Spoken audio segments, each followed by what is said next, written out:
Salve, salve, empreendedores estratégicos! Por aqui, Jorge Penilo, seu estrategista de negócios. E antes de continuar, você já sabe o que eu vou pedir, né?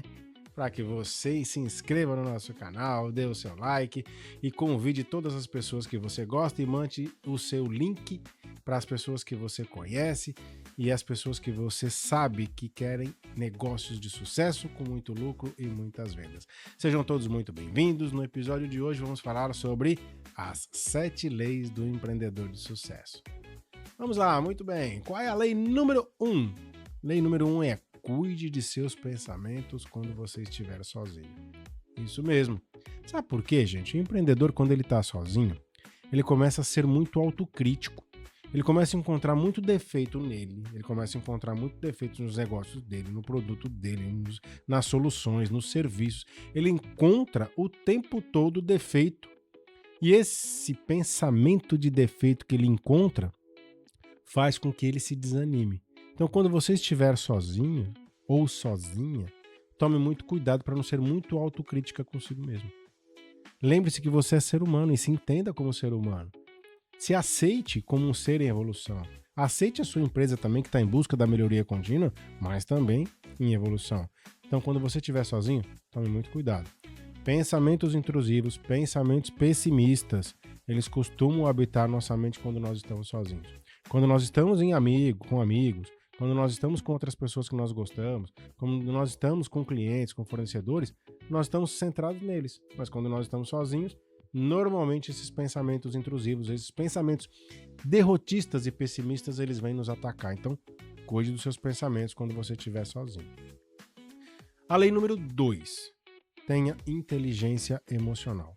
Controle o seu temperamento quando você estiver muito irritado e muito nervoso. Quando nós estamos muito irritados e muito nervosos, nós temos a tendência de descontar em alguém. Às vezes pode ser que a gente desconte em casa, no cônjuge, ou seja, no marido, na esposa, nos filhos.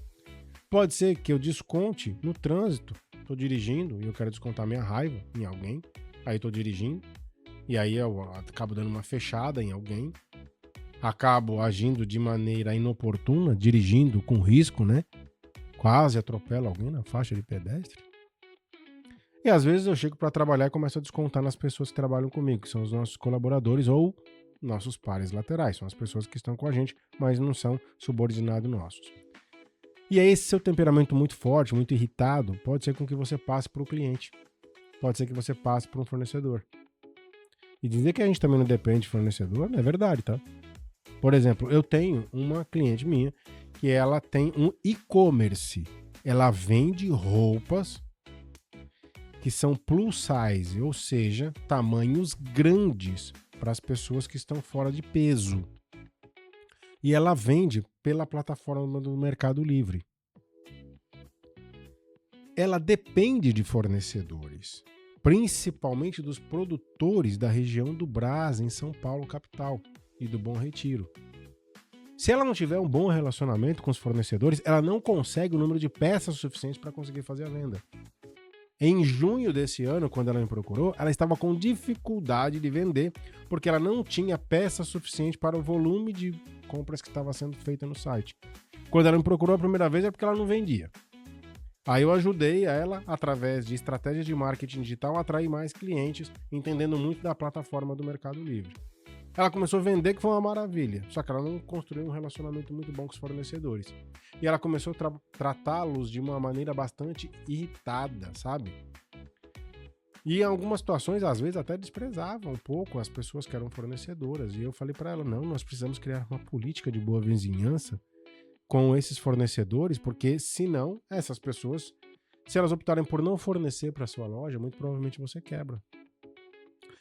Reclamações vão para sites de reclamação e vão pedir devolução do dinheiro. E você vai perder todas as suas estrelinhas que você conquistou agora nas plataformas, você vai perder. Então controle o seu temperamento, tenha inteligência emocional. Quando você estiver muito nervoso, muito irritado, afaste-se das pessoas, fica um pouquinho consigo mesmo, até depois você se acalmar e voltar a conversar com elas. Inteligência emocional é fundamental para o empreendedor de sucesso. Essa é a lei número 2. A lei número 3 é: cuidado com o seu ego. Quando, Jorge, que eu tenho que cuidar do meu ego? Quando eu estiver com os meus amigos. Cuidado com o seu ego. Não tente ser o centro das atenções o tempo todo em todos os lugares que você frequenta. Ah, eu fui no aniversário. Tome cuidado, se o seu negócio estiver dando certo, existe uma probabilidade das pessoas olharem para você e falar assim, nossa, parece que ele é o centro do mundo. Só fala dele, só fala do negócio dele, só fala dela, só fala do negócio dela. Isso pode passar uma sensação de arrogância. E as pessoas começam a o quê? A manchar a nossa reputação. Então, quando você estiver com seus amigos, qual é a lei que te protege? A lei do cuidado do ego. Cuide do seu ego quando você estiver entre amigos. A lei número 4.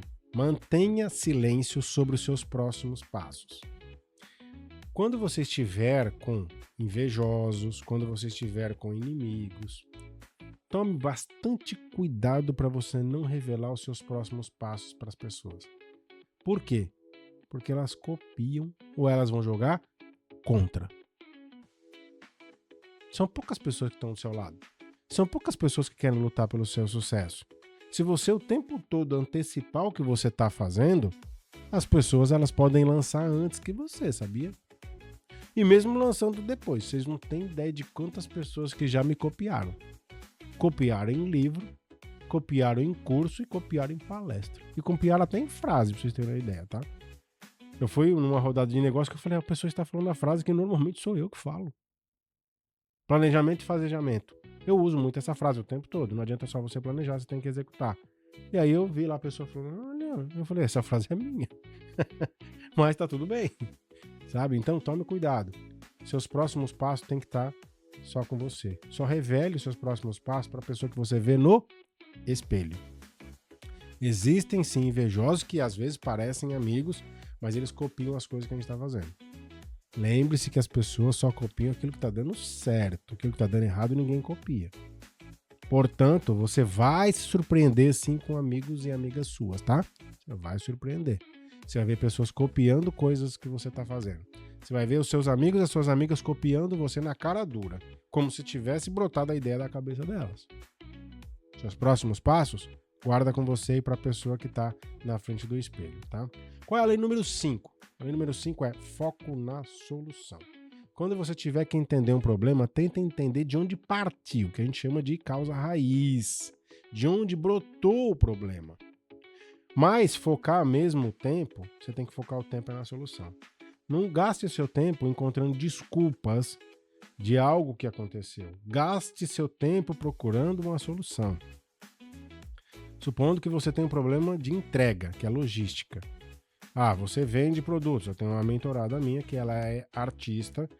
Ela gosta de fazer produtos artesanais. Como ela pinta vasos, ela pinta azulejo, ela pinta quadros e ela despacha para o Brasil inteiro. Houve um problema de logística na entrega dos produtos dela. Por quê? Porque ela nunca tinha parado para pensar que, de repente, em algumas regiões ribeirinhas do Brasil fossem pedir o produto dela. E ela falou assim, Jorge, eu dizia para as pessoas que até em 3 dias eu entregava. Eu falei, sim, se fosse dentro do município que você mora, talvez em 3 dias isso iria acontecer. Mas certos lugares do Brasil demora 20 dias, 30 dias para entrega. Você já conseguiu imaginar como que deve ser difícil sair um produto, pegar lá Novo Hamburgo, no Rio Grande do Sul, e chegar a fazer 4.000 quilômetros. Chegar lá no Amapá. Você tem ideia de como que é a logística disso? Por onde passa o seu produto que você está endereçando para um cliente? O problema dela era a logística. E aí eu falei assim para ela, o tempo médio de entrega é tal, mas você precisa deixar claro para o seu cliente que em algumas regiões do Brasil pode chegar a 20 dias ou até 30 dias. Depende do CEP, depende do código de endereçamento postal. A pessoa tem que te passar e ali faz um cálculo, né? Existe um software que você consegue colocar o dado, ele faz o cálculo de quanto tempo vai ser entregue. Mas o tempo todo é focar na solução, focar na solução. Não fique gastando tempo assim, pensando, aconteceu um problema, sabe? Recentemente teve uma chuva muito intensa na região onde eu moro e algumas pessoas tiveram os vidros estilhaçados das casas, né? Que eu moro num condomínio de casas e eles tiveram, são casas boas, e tiveram os vidros estilhaçados. Ele quebrou pelo vento. E uma dessas pessoas foi meu vizinho. Minha casa não aconteceu absolutamente nada. E ele ficava o tempo todo fazendo vídeos e fotos daquilo e eu pensando, meu Deus do céu, ele tem um problema porque a esposa dele vai entrar com as crianças e provavelmente vão cortar os pés. E eu falei assim pra ele, vamos encontrar uma forma de recolher tudo. Não, eu preciso fazer foto de tudo e vídeo de tudo. Aí eu falei, mas é que a sua esposa com os filhos vai chegar e talvez ele se corte. Ah, não, é verdade, então vamos varrer. Aí começa a varrer tudo. Aí enquanto tá varrendo tudo tal, ele acumulou ali, eu já tô pensando assim, acho que tem que pedir uma caçamba pra levar isso aqui embora. Porque não tem como deixar isso aqui em cima do quintal dele, da calçada dele, porque realmente foi bastante intenso. E aí eu estava pensando já no próximo passo, é chamar uma caçamba para levar embora. E depois do próximo passo precisamos fazer todos os registros que precisam ser feitos, caso ele tenha seguradora, para a seguradora poder pagar. E qual é o próximo passo? O próximo passo é encontrar uma forma de cobrir aquilo ali, porque senão, se chovesse, ia molhar a casa da pessoa dentro. Mas ele, o tempo todo, ele ficava lá assim, ah, meu Deus, nossa, por que eu fui colocar esse vidro? Por que eu fui colocar desse jeito? Por que eu coloquei toda essa parte frontal da casa com esse vidro? E minha cabeça estava o tempo todo procurando solução. Foca na solução. Foca na solução. Essa é uma lei muito importante para que você consiga ter uma empresa de sucesso. A próxima lei é a lei número 6. Quando pensar em desistir, lembre do motivo pelo qual você começou. Não abandone seu negócio. Gente, dificuldade vai aparecer na vida de todo mundo. Mas toda vez que esse pensamento intrusivo, esse pensamento, ele chegar a abordar a sua mente, lembre o motivo pelo qual você começou. Por que eu comecei esse negócio? Por que eu resolvi empreender? Por que eu resolvi criar uma rede de milkshakes? Por que eu resolvi criar uma plataforma digital de vendas de roupas plus size? Por que eu resolvi criar uma marmoraria? Por que eu resolvi ter um buffet de festas? Por que eu resolvi abrir um restaurante de alto padrão? Tudo que eu estou citando para vocês aqui são clientes meus que eu ajudo nos negócios deles e todas essas pessoas, em algum momento, elas balançaram, pensaram em desistir. E aí eu lá perguntava para elas, mas por que você começou? Você vai largar tudo para trás agora, tudo que você construiu com tanto suor? Você tem ideia de quanto suor pingou do seu rosto, da sua testa? E agora você vai abandonar tudo? Essa é a lei número 6. E a lei número 7 é cuidado com a soberba. Quando? Quando tudo começar a dar certo. Cuidado com a soberba. O mundo, gente, dá muita volta. Sabe? Você vai voltar a passar por altos e baixos. E dificilmente as pessoas que nós agimos com soberba com elas querem contato conosco. Elas não querem mais, tá? Elas te isolam. E uma vez sozinho, seu negócio quebra. Então estas são as 7 leis que pode fazer com que o seu negócio traga ou não sucesso para você. Se você gostou até aqui, gente, não esqueça aí, ó, tem o sininho, se inscreve no nosso canal, manda o episódio de hoje pro seu amigo, pra sua amiga, para aquela que está começando um negócio, para aquela que já tem uma empresa de pequeno, de médio porte, e continue com a gente. E lembre-se, o sucesso é questão de estratégia. Pegou a visão?